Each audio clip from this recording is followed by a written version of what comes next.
नमस्कार. सध्या संपूर्ण महाराष्ट्रात गावागावांत कट्ट्यांवर आणि शेताच्या बांधावर एकाच विषयाची सर्वात जास्त चर्चा आहे, तो म्हणजे पीक विम्याचे पैसे. राज्यातील लाखो शेतकरी अत्यंत आतुरतेने या नुकसान भरपाईची वाट पाहत आहेत. काहींना कोट्यावधींची मदत जाहीर झाली आहे, तर काहींच्या पदवी अत्यंत निराशाजनक आकडे आले आहेत. म्हणूनच आजच्या या सविस्तर विश्लेषणात आपण अधिकृत आकडेवारीच्या माध्यमातून या पीक विमा वाटपातील प्रादेशिक तफावतीचे अत्यंत सोप्या भाषेत विश्लेषण करणार आहोत. आज आपण नेमक्या कोणत्या गोष्टींवर भर देणार आहोत ते थोडक्यात पाहूया. सुरुवातीला सद्यस्थिती आणि 50% निकालांचा मुद्दा, त्यानंतर मराठवाडा विरुद्ध विदर्भ अशी तुलना, पश्चिम महाराष्ट्रातील काही धक्कादायक आकडे, उत्तर महाराष्ट्र आणि कोकणची स्थिती, आणि शेवटी मागील वर्षाशी तुलना करून अंतिम सत्य आपण समजून घेणार आहोत. तर सर्वात आधी बघूया सद्यस्थिती. इथे फक्त 50% निकालांचा आणि हरवलेल्या अर्ध्या आकडेवारीचा मुद्दा अत्यंत महत्त्वाचा ठरतो. आपल्या संपूर्ण विश्लेषणाचा पाया ह्याच एका गोष्टीवर अवलंबून आहे. राज्यात एकूण 12,200 पीक कापणी प्रयोग करण्यात आले आहेत. पण खरी गोम इथेच आहे. ह्यापैकी फक्त 50% म्हणजेच केवळ 6,000 प्रयोगांचाच डेटा आत्तापर्यंत फायनल झालाय. उरलेले 6,000 प्रयोग अजूनही प्रलंबित आहेत. याचा साधा सरळ अर्थ असा की आत्ता जे काही आकडे आपण पाहणार आहोत ते फायनल नाहीत. अर्धी आकडेवारी अजून यायचीच बाकी आहे. त्यामुळे येत्या काळात नुकसान भरपाईचा आकडा नक्कीच खूप मोठा होऊ शकतो. आता वळूया प्रत्यक्ष आकडेवारीकडे. इथे आपण मराठवाडा विरुद्ध विदर्भ या दोन महत्त्वाच्या विभागांची कथा आणि त्यांची तुलना पाहणार आहोत. सुरुवात करूया त्या भागापासून ज्याला आत्तापर्यंतची सर्वात मोठी मदत मिळाली आहे. आकडा लक्ष देऊ नाही का? तब्बल 813 कोटी रुपये. आणि आश्चर्य म्हणजे हा काही संपूर्ण राज्याचा किंवा विभागाचा आकडा नाहीये, तर हा फक्त आणि फक्त एका नांदेड जिल्ह्याचा आकडा आहे. संपूर्ण राज्याच्या वाटपामध्ये खऱ्या अर्थाने सिंहाचा वाटा एकट्या नांदेडने उचलला आहे.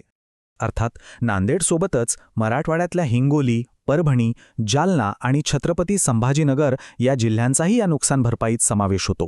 या सगळ्यांची आकडेवारी एकत्र केली तर मराठवाड्याची एकूण मंजूर मदत 978 कोटी रुपयांच्या घरात जाऊन पोहोचते.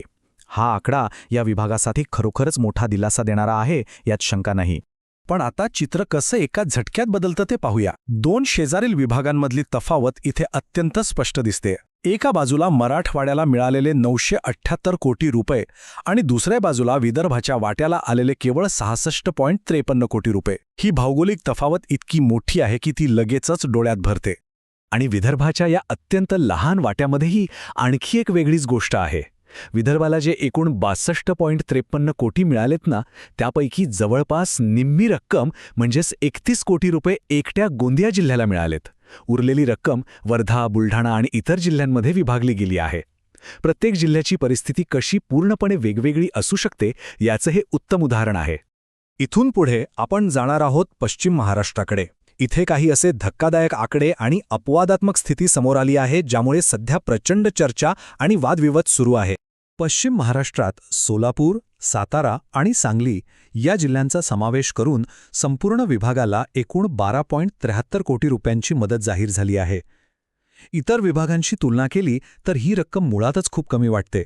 पण खरा धक्का तर अजून बाकी आहे. आणि तो धक्का म्हणजे हा आकडा, फक्त 27,000 रुपये. होय, अगदी बरोबर ऐकलत. कोटी नाही, लाख नाही, तर अवघे काही हजार रुपये. ही रक्कम कोल्हापूर जिल्ह्याला मिळाली आहे.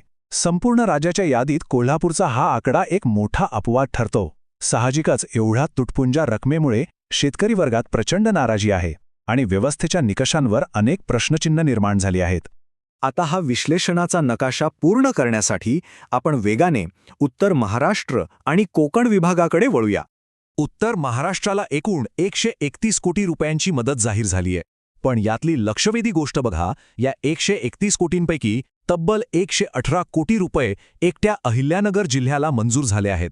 उरलेली सगळी रक्कम नाशिक आणि इतर जिल्ह्यांमध्ये वाटली गेली आहे. इथेही एकाच जिल्ह्याकडे पारडं कसं झुकलंय हे अगदी स्पष्ट दिसतं. आणि जाता जाता कोकण विभागाची आकडेवारीही पाहूया. कोकणासाठी एकूण 33.26 कोटी रुपये मंजूर करण्यात आले आहेत. आतापर्यंतच्या या सर्व आकड्यांवरून एक गोष्ट मात्र अगदी लख्खपणे समोर येते, ती म्हणजे राज्यातील प्रत्येक विभागाचं नव्हे तर प्रत्येक जिल्ह्याचं वास्तव हे एकमेकांपेक्षा पूर्णपणे वेगळं आहे.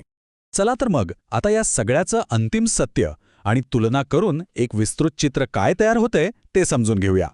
आजपर्यंत जे 50% पीक कापणी प्रयोगांचे निकाल हाती आलेत त्यानुसार राज्यातील 30 जिल्ह्यांसाठी मिळून एकूण 1219 कोटी रुपयांची नुकसान भरपाई निश्चित झाली आहे.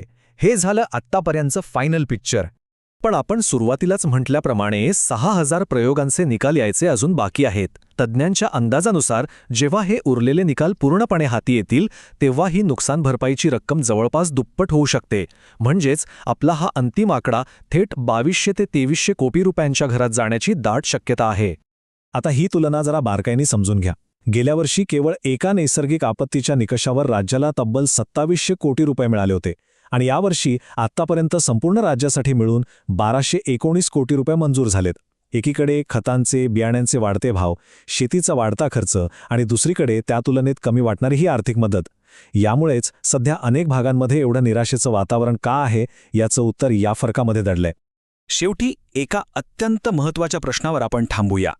असं हे विखुरलेलं आणि प्रचंड तफावत असलेलं विमा वाटप राज्याच्या कृषी व्यवस्थेच्या भविष्यासाठी नक्की काय दर्शवतंय? या अशा विषम वितरणामुळे आपल्या दीर्घकालीन शेती अर्थव्यवस्थेवर काय परिणाम होईल? हाच विचार आज प्रत्येकाने करण्याची गरज आहे.